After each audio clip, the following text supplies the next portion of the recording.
welcome to GLP-1 Chronicles. If you're new here, welcome. And if you're one of my lovely subscribers or you've watched any of my previous videos, thanks for coming back. Okay, so this wasn't the video I was planning on making today.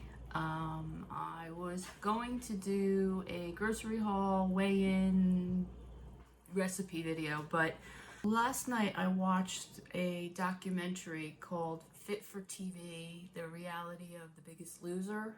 It's a TV show back in the earlier 2000s where contestants would be chosen. They would go to the ranch for a period of months and try to lose as much weight as possible while being trained by Jillian Michaels and Bob Harper, and I think there were a couple of other trainers during the course of the show. And I watched this documentary last night, and I have some thoughts. I have a lot of thoughts. And so I thought it was important to talk about the show and sort of the wider experience and the wider impact this show had. And so that's why I'm doing this video instead of the one I had planned. I will be honest, I did not watch The Biggest Loser. I did watch one season. The season I watched, I believe, was season 3. And the only reason I really watched it was because one of the contestants, who I believe ended up winning that particular season, was a local man here on Long Island by the name of Eric. He lost an amazing amount of weight, and so I was kind of curious to see how he would do. You know, he was in the news here about being on the show, and like I said, I believe he won. And I remember seeing an article about him after The Biggest Loser, and he had gained back something like 175 pounds of the weight he lost. Last night I looked up, and it looks like he's lost about 100 of that gain. So that was really, season 3 was the only season I watched.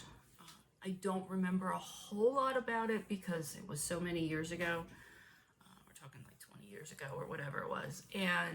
But I remember enough about the show. And to me, the show always had kind of an ick factor. It's the word that kept coming into my brain last night watching the documentary. And just for reference, there's 3 episodes. It's on Netflix if you want to watch it. The word that kept coming through to me as I watched this was problematic. There were so many issues, so many problems were shown on screen, and this documentary shows there were a lot more off screen. And like I said, I think it's important we talk about it because the extremity of what they were doing to these people was heartbreaking and ridiculous. And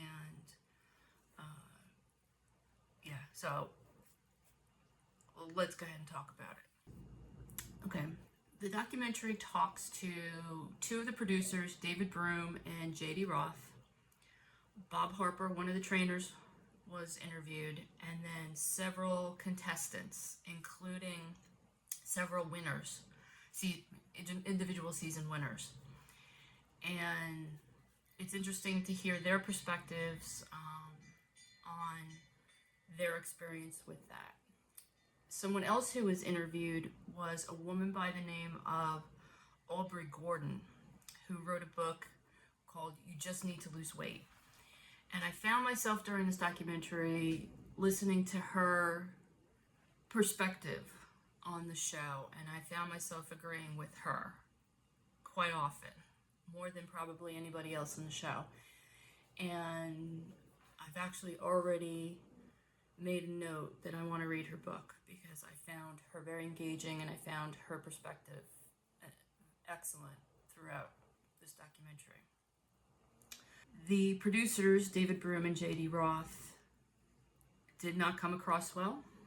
David Broom said he came up with the idea where he was at a gym or something and he saw somebody had put up a sign. An overweight person was looking for help from a trainer, and that's how we got the idea for this show. And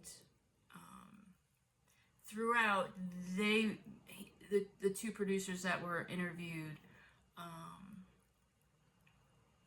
didn't really take responsibility for some of the ridiculousness that was on the show. They were claiming, oh, it's just a TV show. Yeah, it was a TV show, but this is a TV show that's impacting people's lives, impacting their health. You can't be so cavalier about that. And I understand they're in Hollywood, their job is to create content, blah, blah, blah.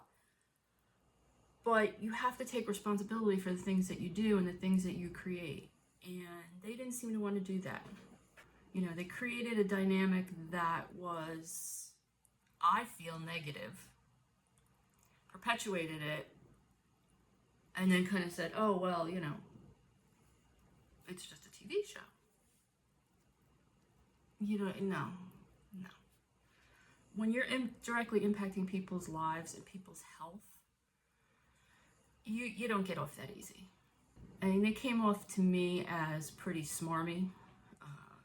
And I don't know if that's just, again, the product of them being from Hollywood and blah, blah, blah, but whatever. Yeah, I found them very problematic. That word's going to come up a lot in this. They just seemed a little too cavalier about what they were doing to the contestants. Now, granted, the contestants did sign up for it, and a lot of them were put under pressure. Apparently, when contestants showed up to begin the process, they were given a very large contract and basically told that if they didn't sign it, there were 10 people in line that were more than willing to take their spot. So, of course, these people were thinking, all right, well, this could be a chance for me to lose weight. If I don't sign this, then I'm not going to be able to participate. So it's very underhanded, very, you know, again, problematic. It just, I'm struggling with getting this out because I just find it so just awful. You know, the producers claim they wanted to inspire people. You know, we want to inspire people. It's, you know, look at the success. These people lost hundreds of pounds, but in the process, they also perpetuated all the negative stereotypes about overweight people, and the phobias about overweight people. For example, they would do these temptation challenges, and the one that they showed in the documentary was each contestant was given access to a room filled with high-calorie foods like donuts and pizza and, you know, all of this, and there was a huge spread, and they were told that whoever, and they were given, like, I don't know, 5 minutes in the room or something. They were given a specific amount of time in the room.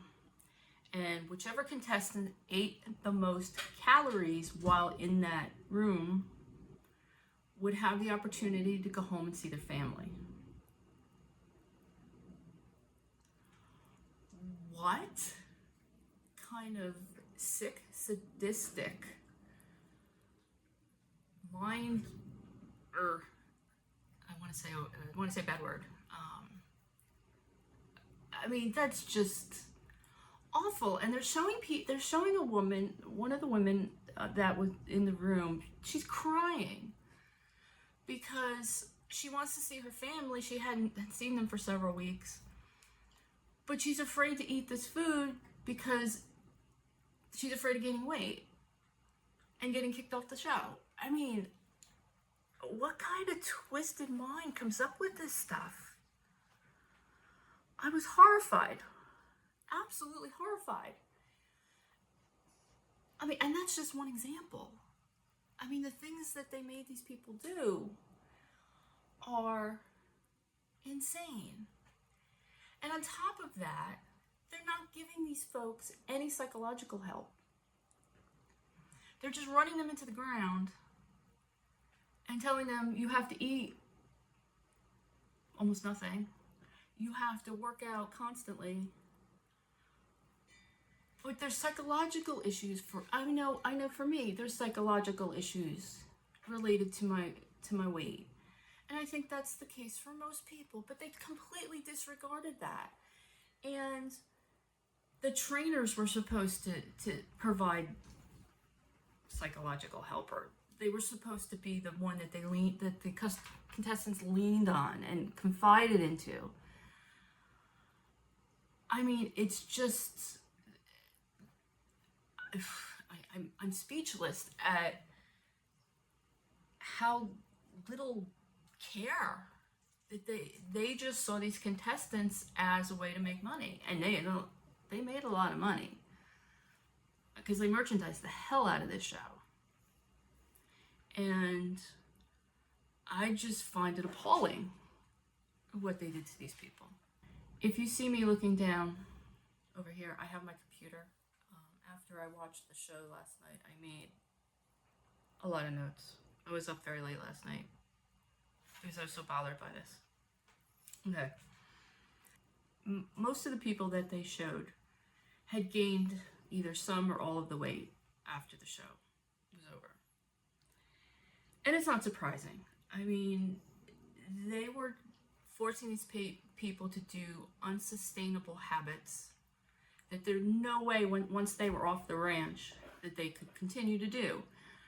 People were eating 800 calories a day and being told that they had to burn a minimum of 6,000 to 8,000 calories. How that is not sustainable in any way, shape, or form. And not only, so of course people were going to gain weight back. I mean, let's not be ridiculous. And they were forcing a lot of them were fairly sedentary people before they came on the show. And they're pushing them to the extreme limits. The one woman they showed, the very first day that she was there, they took them to the beach and made them run a mile. Now, at my highest weight, I could barely walk a quarter of a mile on pavement. But you're gonna make these people run a mile on the beach? One of the women collapsed and ended up in the hospital. She wanted to continue, but her body just said no. And so her fellow contestants dragged her over the finish line.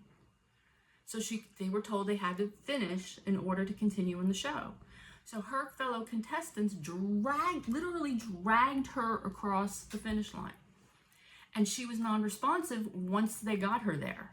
She had to be medevaced off the beach, and she was in the hospital. But they let her come back on the show. I mean, what?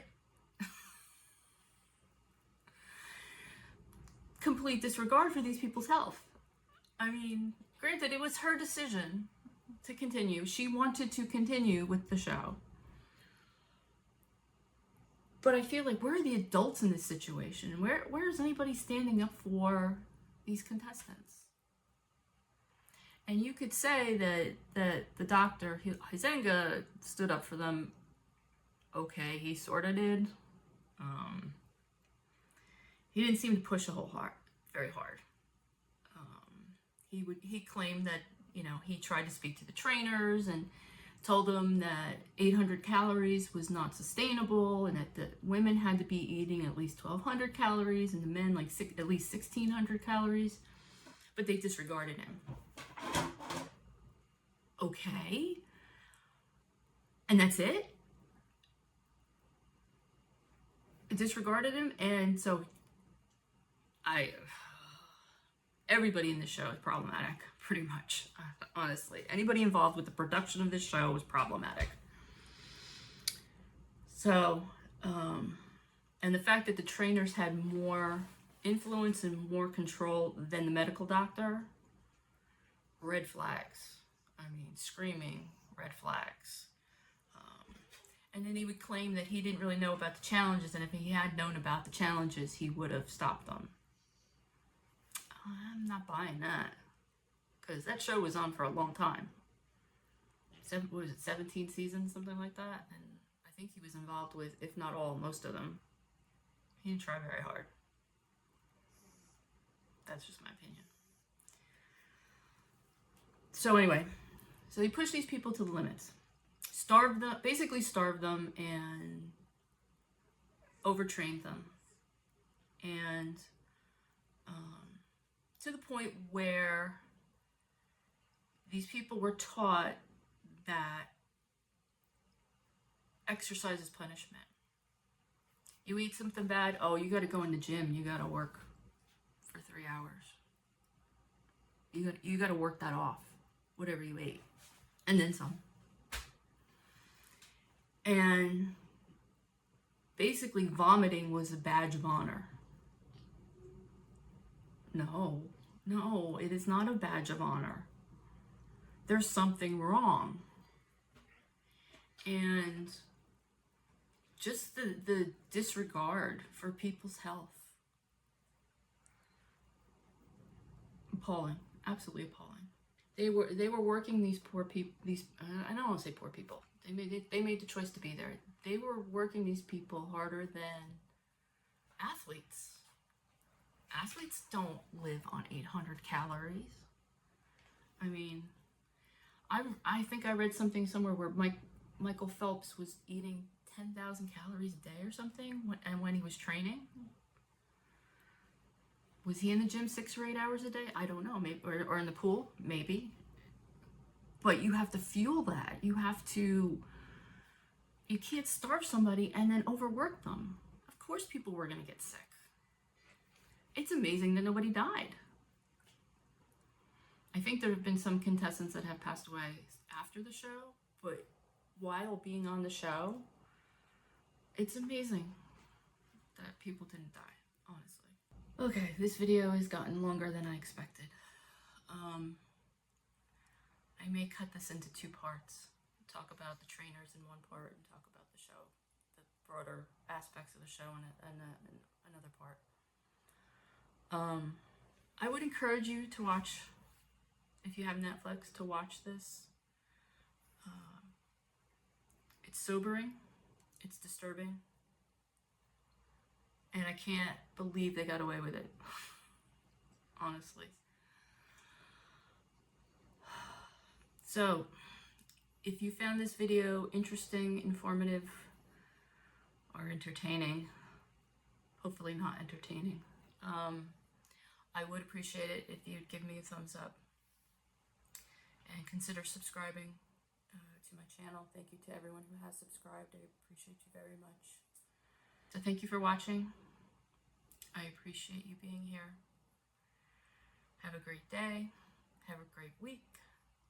And I'll see you next time, and take care.